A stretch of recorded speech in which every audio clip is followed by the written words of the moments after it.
بسم اللہ الرحمن الرحیم۔ دنیا کے دنوں میں سب سے افضل دن ذی الحجہ کے پہلے عشرے کے دن ہیں۔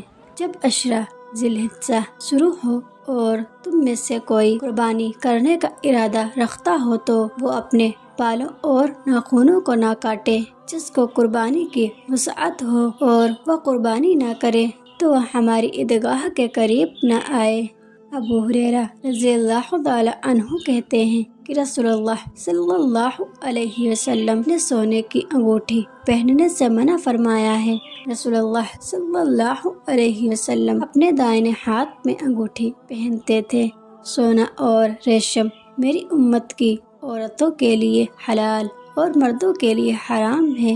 لوگوں پر ایک ایسا زمانہ آئے گا کہ انسان کوئی پرواہ نہیں کرے گا کہ جو اس نے حاصل کیا ہے وہ حلال سے ہے یا حرام سے۔ اللہ سے جو چیزیں مانگی جاتی ہیں ان میں اللہ کو عافیت سے زیادہ محبوب کوئی چیز نہیں۔ مومن کی جان اس کے قرض کی وجہ سے اٹکی رہتی ہے جب تک کہ اس کی ادائیگی نہ ہو جائے۔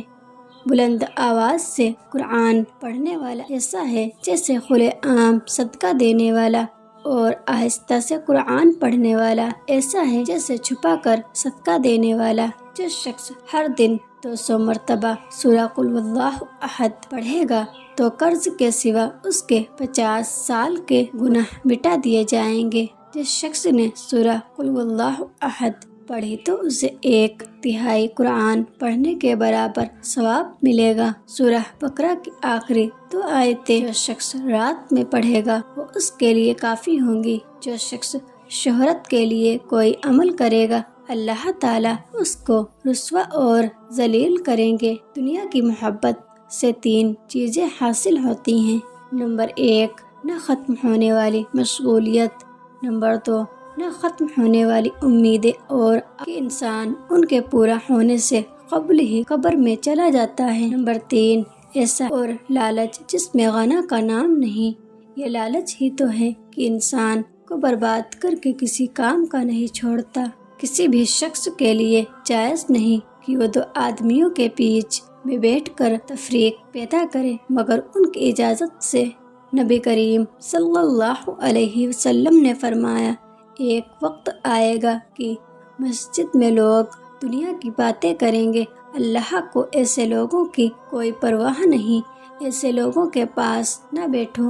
حضرت علی رضی اللہ تعالی عنہ کا فرمان ہے ایک زمانہ آئے گا کہ اس میں اسلام کا صرف نام باقی ہوگا، قرآن کی صرف رسم رہ جائے گی، مسجدیں خوب آراستہ و خوبصورت ہوں گی لیکن اللہ کے ذکر سے خالی ہوں گی۔ اس زمانے کے علماء بدترین لوگ ہوں گے، فتنے اٹھیں گے اور انہی میں لوٹ جائیں گے۔ حسن بصری رحمۃ اللہ علیہ فرماتے ہیں مسجد میں جھاڑو لگا کر جو کوڑا پھینکا جاتا ہے جنت کی حور کا مہر ہے۔ حضرت انس بن مالک رضی اللہ تعالی عنہ فرماتے ہیں جو مسجد میں چراغ جلاتا ہے فرشتے اس کے لیے دعائیں مغفرت کرتے ہیں جب تک وہ مسجد میں رہتا ہے۔ حضرت عمر رضی اللہ تعالی عنہ نے فرمایا مسجد اللہ کا گھر ہے، اس میں نماز پڑھنے والا گویا اللہ تعالیٰ کی زیارت کرنے والا ہے۔ اللہ تعالیٰ نمازی کا اکرام فرماتے ہیں۔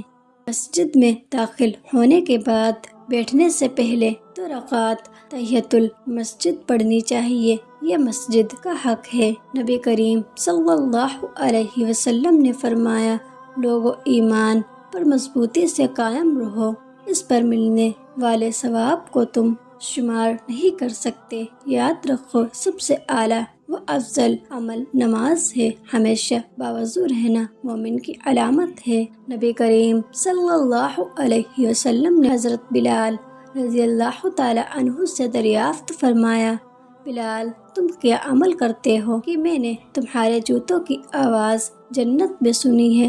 عرض کیا میں ہمیشہ باوضو رہتا ہوں اور جب بھی نیا وضو کرتا ہوں 2 رکعت تحیۃ المسجد پڑھتا ہوں۔